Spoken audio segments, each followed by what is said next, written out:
Ladies and gentlemen, sometimes when I sit down, I ask myself several questions.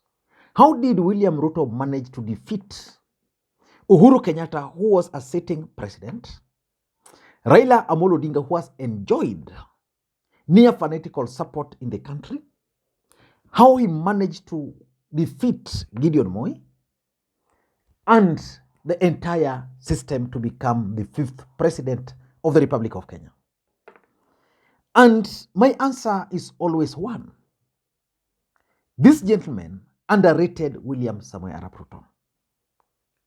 William Ruto, if you look at his entire political history, he has never operated outside the alleged deep state and the alleged dynasty.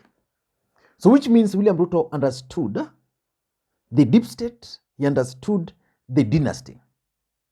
And this dynasty and the deep state underrated him. And that is the same mistake which William Ruto is now committing.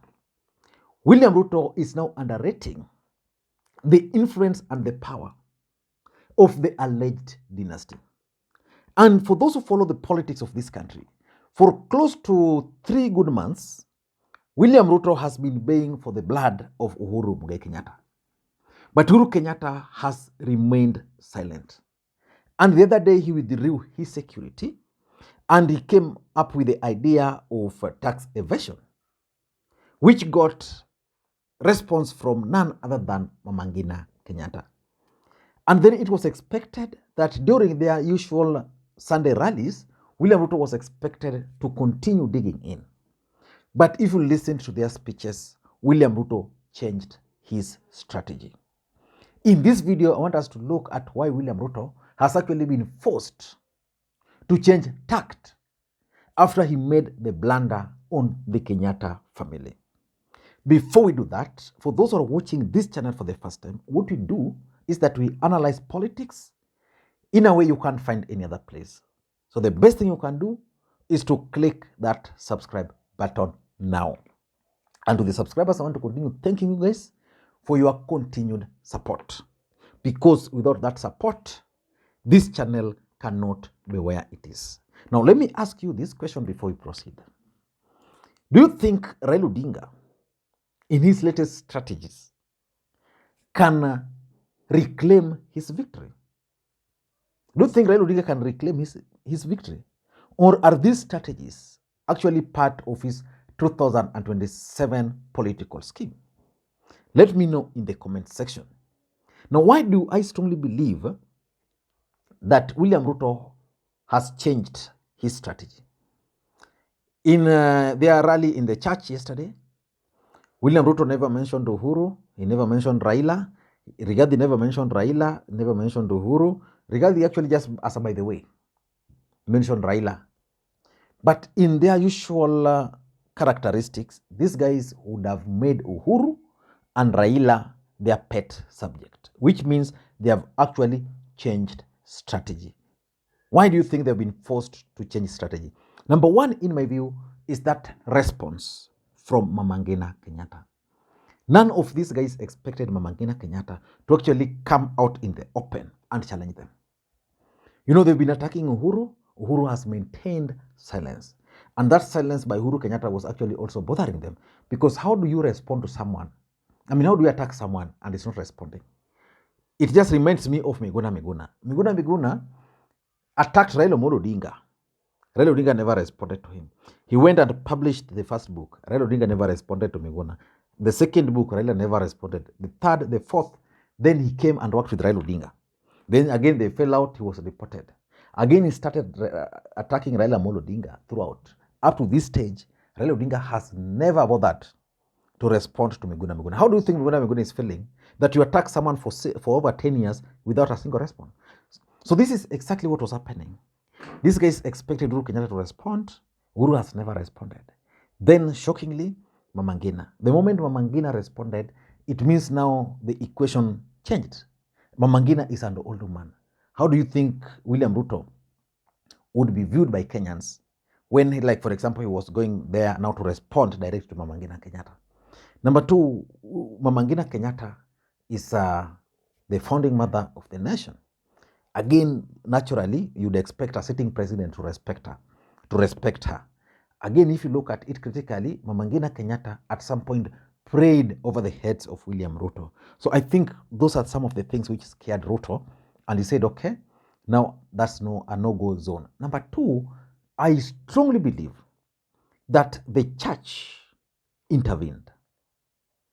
I strongly believe that there is a general consensus within the church, in my view, that William Ruto and his brigade are turning the pulpit into a political arena. And the church is now trying to stop that. And that's why they never talked politics in that particular church. I don't know when was the last time you saw Ole Sapit attending William Ruto's rallies. It will take time. I think the church are realizing that the country is either divided or Azimio supporters are there and they are not happy when William Ruto goes to a church and start attacking Raila, start attacking Uhuru and everybody. So they told Ruto that, you know, we are with you, we supported you, but now what you are doing, we are not going to be part of it. I am 100% sure that silently the church reached out to Ruto and told him the direction he was now taking is not good for him and even for the nation. And that's why when the other pastor today told them that it's not fair for them to use political podiums for their politics, basically the pastor or the bishop was expressing what majority of genuine pastors, you know, in Kenya, we have those pastors who are in business, who are looking for Ruto's money, and those genuine pastors who are either supporting him genuinely because they believe he's a man of God. Now they are the ones who are telling him the truth. So I think this the intervention of the church. Number three, which is very, very important in my view, is that there is serious rebellion in the mountain, which is building up. You know, William Ruto promised these guys a lot of things. So far, 6 months, nothing much. Like the cost of living is going up. So the mountain kind of were rebelling. And now when he had started attacking Uhuru Kenyatta and the Kenyatta family, they were like, our problems might be there, but we don't think that our immediate problem is actually the Kenyatta family. And remember, William Ruto is a Kalenjin. Uhuru is a Kikuyu. Then Kikuyus are seeing Uhuru being attacked, the Kenyatta family, over the issue of tax. But none of the Kalenjin leaders are actually attacking Moi. So the Kikuyus were asking themselves, and this was clearly online, why no Kalenjin leader is attacking Moi. And they are first to attack Kenyatta. Kenyatta was the president for less a year than Moi. And probably that explains why William Ruto actually banned them from banned the Kenya Kwanza leaders from holding their caucuses. Number four, William Ruto also realized that he was fighting a wrong man. Uhuru Kenyatta served as the president, he has left. He has retired. Constitutionally, Uhuru Kenyatta will not become the president of the Republic of Kenya again, constitutionally. So Uhuru is done, has retired. Then you keep on talking about him. So he realized that they were focusing on a wrong person, and that the person they ought to have been focusing on is none other than Raila Odinga. So I expect Kenya Kwanza to start focusing their attacks on Raila Odinga and their rallies moving forward, not Uhuru Kenyatta. Because attacking Uhuru was basically not helping them in any way. So I think because they realized that they were in a wild goose chase. Attacking Uhuru is not interested in politics, not responding, will not run. The only thing they were doing is by attacking Uhuru, people are like getting tired now. So they are refocusing on Raila Odinga. So you should expect more attacks on Raila Odinga. The only fear they have is that Raila Odinga also laid for them a trap. And that trap is that Raila Odinga want to play with them pig game. You bring trash, he responds with the trash, basically. And that's why the other time he told Ruto, when it comes to political eliminations, please don't go there. Forget. Don't touch there.